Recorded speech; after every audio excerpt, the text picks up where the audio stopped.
Hi, this is Tara. Today, let's study Sutra number 6. What does it say?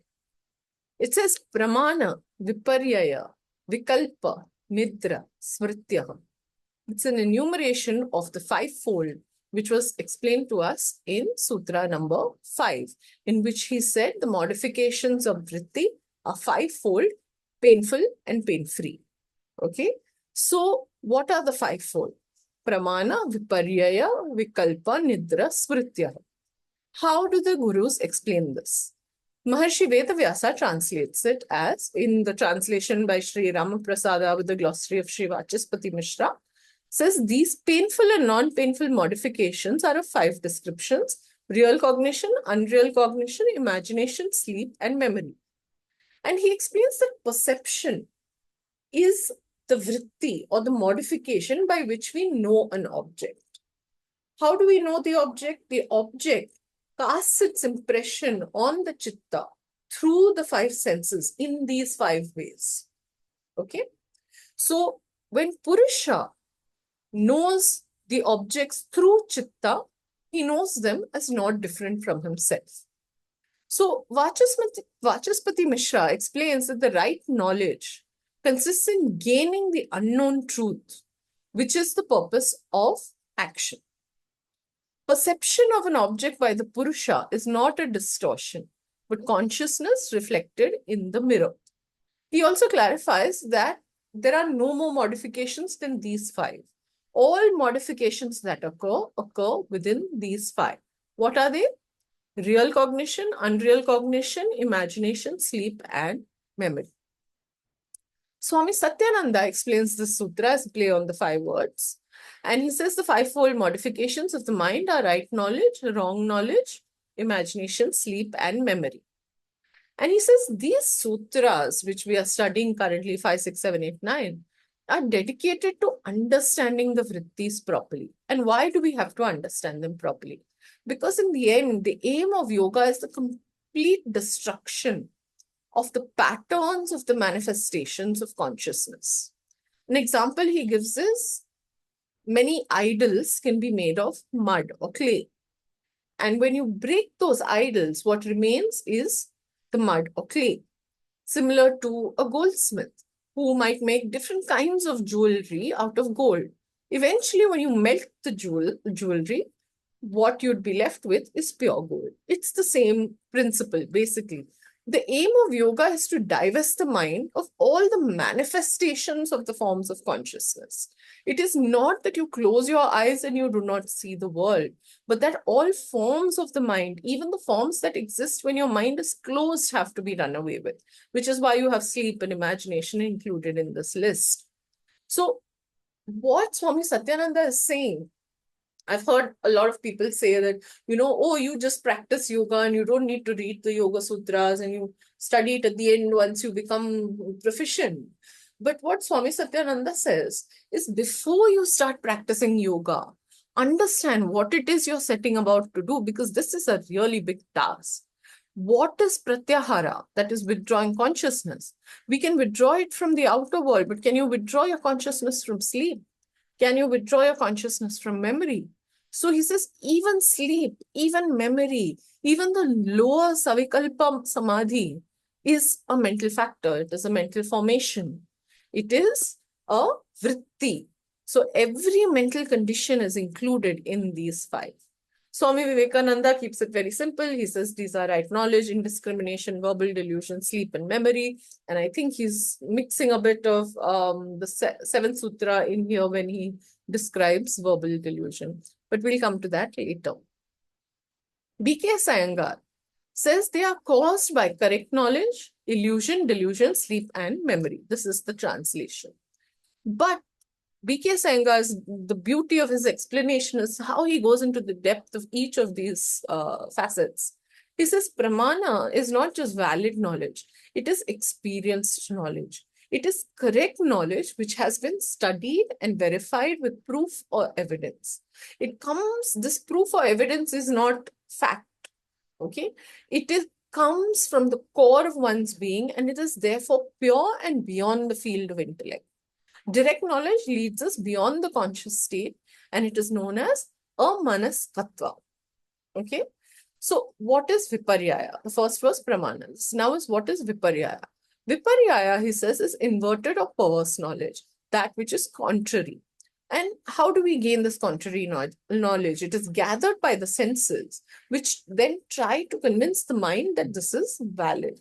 And an example he gives is of the five blind men touching different parts of the element, and each convinced that what they see is correct. What is vikalpa? Vikalpa, he says, also includes doubt, indecision, hesitation, fancy, imagination, daydreaming. This causes the mind to live in an imaginary state not based on fact. An example I can give you is Hamlet's mind at the beginning of Shakespeare's play. Nidrā, sleep. Okay, he says it's a state of emptiness. Okay, sleep. But it has its own peculiarity. Just as a jar, when it is empty, is filled with air, so also when consciousness is empty in sleep, it is filled with dormancy. But in sleep, what is unique about it is that one gets a glimpse of consciousness. The quiet state of the mind is the manolaya. Smṛtayaḥ, that is memory. And he says this helps one recollect experiences for right understanding.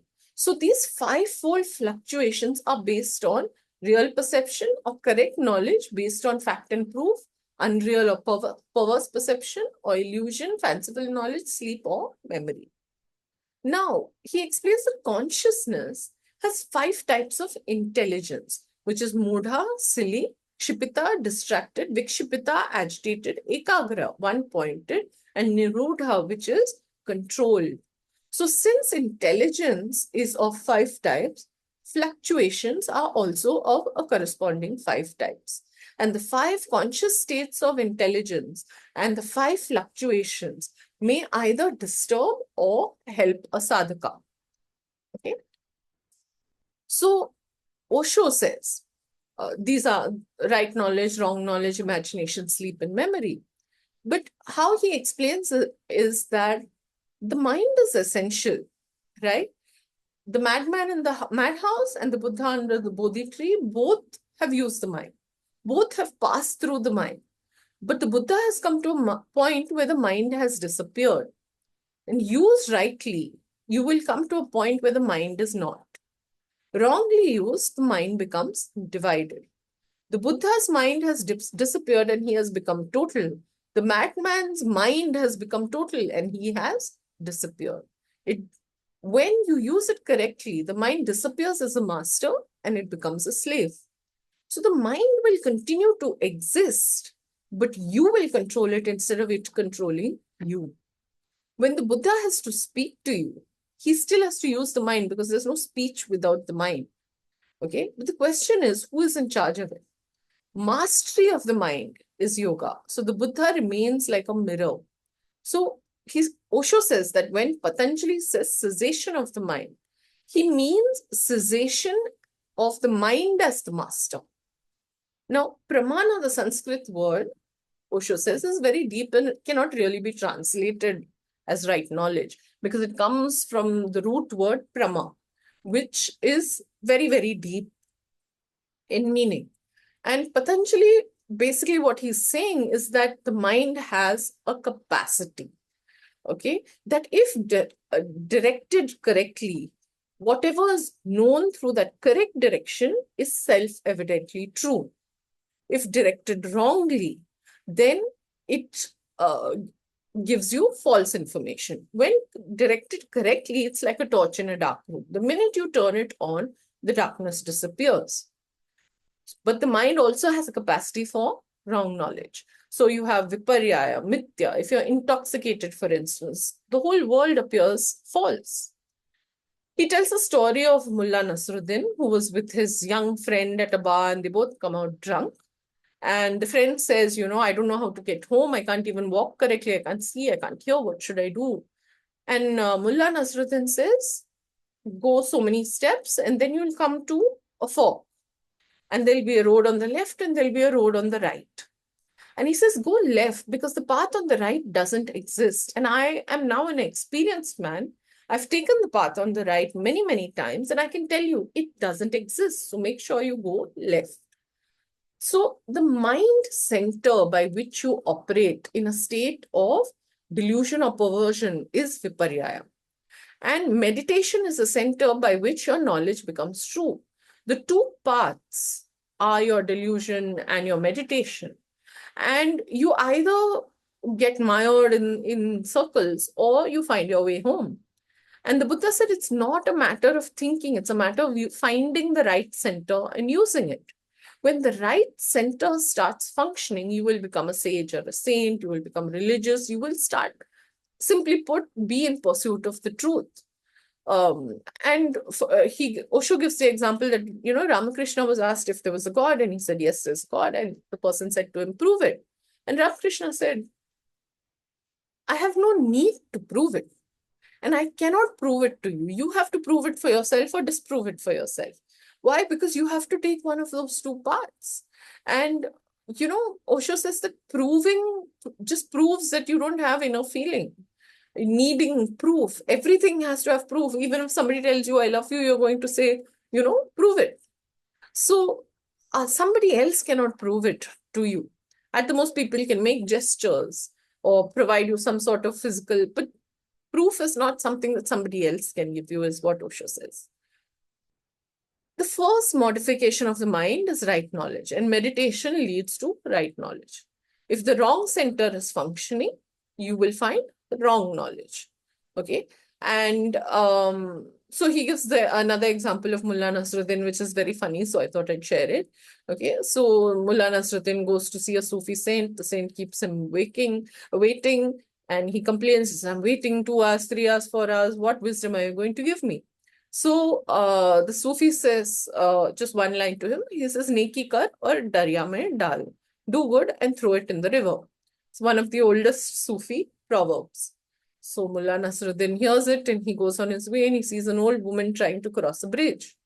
So he helps her cross the bridge and then he picks her up and he throws her into the river. So Osho gives this as an example of if you use the wrong center, you will find the wrong knowledge. Imagination. He says imagination can give you poetry and art and scientific discovery, and the world is full of it, but it can also give you madness. It can also give you paranoia. It can also give you the conviction that an entire population needs to be killed or they're after you, and it can destroy you. So, but if used well, then imagination can become subtler and subtler, and when it is dropped, then you are ready to face the truth. The fourth faculty is sleep. He says sleep is outward moving consciousness that is unconscious. It has gone deep into itself. Conscious activity has stopped. It is the non-functioning of the mind.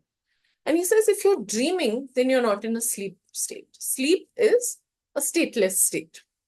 So mind is absorbed and relaxed. And if you know how to use your sleep well, then you can activate a state of samadhi. In samadhi, you will be aware, but everything else will be the same. And he says that most people today don't even sleep because we don't have natural rest. But if we know how to use sleep well, then we can reach samadhi. So these are some of the ways in which each of these perceptions that are described in the sutra can be used either for your liberation or for your entanglement. The fifth modification is memory. If misused, it creates confusion. It's not reliable. It can mess with your mind. Right memory is honest. And for instance, even when the Buddha gains enlightenment, the first thing he sees is all his past lives. And knowing one's past as it is will change your whole life, Osho says. This is right memory will give you the impetus of how to be free from one's past. If you think the past was beautiful, if you labor under the delusion that it was all beautiful, then you will think the future is beautiful. And this is wrong. You have to be completely honest about your past. Then you can act on it and liberate yourself from it. Barbara Stoller Miller says, they are valid judgment, error, conceptualization, sleep, and memory. And she says Patanjali delineates 5 modes of thought, each of which can be either corrupted or immune to corruption. And the nature of corruption is defined more in part 2. But it is important to note here that even the most subtle and benign workings of thought are obstructions to freedom of the Purusha. Valid judgment is based on one of the 3 legitimate methods for accurately apprehending reality. Error is false knowledge that has no basis in fact. Conceptualization is the tendency of the mind to construct an image of reality that has no basis beyond individual subjectivity. And sleep includes both dreaming and dreamless states. Thought abstracted from existence, which is a rendering of abhava pratyaya alambana, which means founded on the awareness of non-existence. Memory, she says, is basic to Patanjali's epistemology. No thought is ever lost.